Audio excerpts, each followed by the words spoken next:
Bonjour et bienvenue, voici notre tour d'horizon économique, géopolitique et boursier. Nous sommes le lundi 16 octobre pour comprendre comment tournent les marchés et comment ils font tourner en bourrique les investisseurs. C'est sur la bourse au quotidien et nulle part ailleurs, et l'épisode du jour s'intitulera « Qu'est-ce qu'on s'ennuie ?»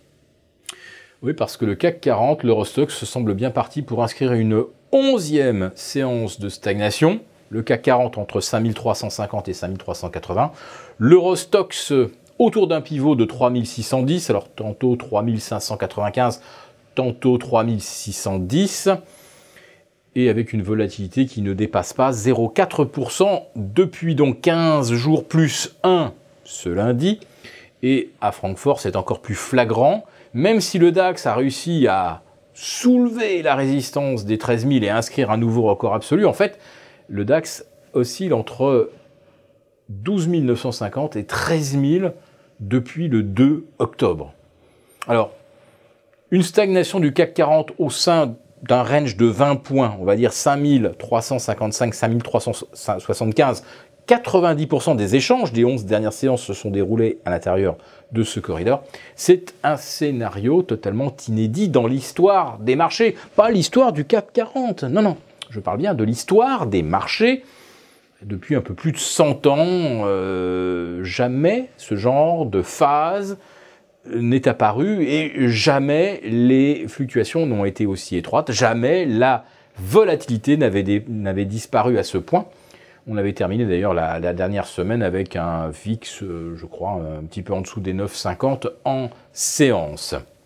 C'est scénario donc totalement inédit, mais qui permet finalement à chacun d'imaginer le futur qui lui convient. Les permabules sont ravis. Eh oui, 11 séances de stagnation, peu importe que ça soit 10 ou que ce soit 15, quand on est dans une phase de consolidation à plat, dans une tendance haussière, c'est que forcément, ça sort par le haut, ça sort toujours par le haut. Enfin, dans 70% des cas, et s'il s'agit bien d'un flag. Nous avons une vision un petit peu plus sceptique, puisque c'est une configuration, nous le répétons, qui est inconnue. Comment pourrait-on dire que statistiquement, on va sortir à 70% vers le haut ou 70% vers le bas? Nous n'en savons strictement rien. Une volatilité à 9,5 et qui stagne sous les 10 depuis une quinzaine de jours, nous avons bien regardé, depuis 1993, il n'y a jamais eu de période de stagnation en dessous de 10. Quelques incursions entre novembre 2007 et janvier 2008, mais jamais la volatilité n'a été restée durablement sous les 10. Donc ça confirme bien le fait que nous sommes dans un scénario totalement inédit. Puis en plus de ça, fin 2007, rappelez-vous où étaient les taux aux États-Unis. Ils étaient à 5%, pas à 1,1250. Donc il n'y a vraiment plus rien à voir. On ne peut pas faire d'amalgame et tirer des conclusions, des scénarios de fléchissement du VIX sous les 10 au cours des 30 dernières années. En ce qui concerne Tokyo, là par contre, les permabules vont être tout à fait heureux de nous démontrer que finalement, on s'en va certainement vers de nouveaux records sur le CAC, le DAX, les indices américains, puisque le Nikkei vient d'aligner une 10e séance de hausse consécutive. Alors il y a eu en fait 11 séances, dont une de congé, donc c'est du 10 sur 10 à la hausse pour le Nikkei, qui vient de gagner donc 1000 points sans aucune consolidation. Donc vous voyez, c'est possible. On peut très bien entamer une hausse et ne plus s'arrêter après avoir marqué une phase de consolidation à l'horizontale.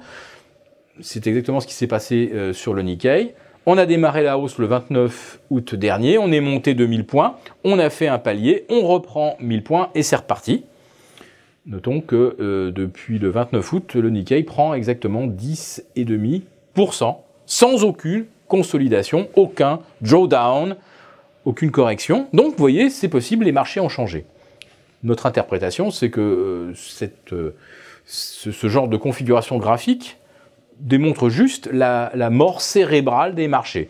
Expression que j'ai déjà employée à plusieurs reprises, que M. Lebrun a illustré avec force graphique en fin de semaine dernière. Tout le monde est d'accord, le marché est en état de mort cérébrale. Alors qu'est-ce qui se passe? Est-ce que l'on met un coup, on met un électrochoc pour le réveiller? Qui crée cet électrochoc? Est-ce que ce sont les banques centrales qui injectent un nouveau paquet de milliards pour réveiller ce marché zombie? Ou au contraire, tout le monde se rend compte que le marché ne mesure plus rien et surtout pas la valeur d'un actif, et d'un seul coup, on se retrouve face à une espèce de vide sidéral, un vide théorique. Comment valoriser des marchés qui ne valorisent plus rien depuis la mise en place des quantitative easing? Donc quel électrochoc effectivement peut réveiller les marchés? Nous pensions vendredi que ça pourrait être éventuellement la montée des tensions entre Madrid et Barcelone.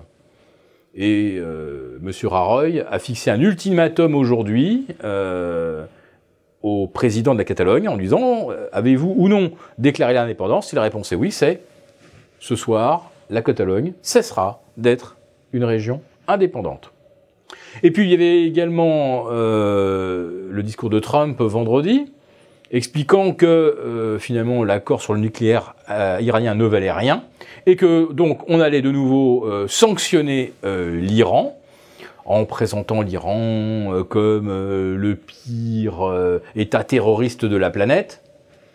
J'attends qu'on me fasse la liste des attentats commandités par l'Iran à Paris, Londres, New York ou dans d'autres villes. Et l'ambassadeur des États-Unis à l'ONU expliquait que, à sa connaissance, l'Iran n'avait pas trahi sa parole, avait parfaitement respecté les traités. Alors soit il est extraordinairement naïf, soit M. Trump s'aligne totalement sur la vision du Proche-Orient qui accourt à Tel Aviv. Mais dans un cas comme dans l'autre, l'Iran frappé par de nouvelles sanctions, pourquoi l'Iran ne ferait-il pas désormais tout ce que M. Trump semble reprocher et que, d'après l'ambassadeur américain, l'Iran ne fait pas? Alors, au prochain tir de missile, prochain essai de missile iranien, à la prochaine rumeur de reprise des essais d'enrichissement de l'uranium, on risque de voir effectivement le climat géopolitique se tendre. De toute façon, les États-Unis veulent une guerre. Alors, maintenant, la seule question est de savoir contre qui, finalement.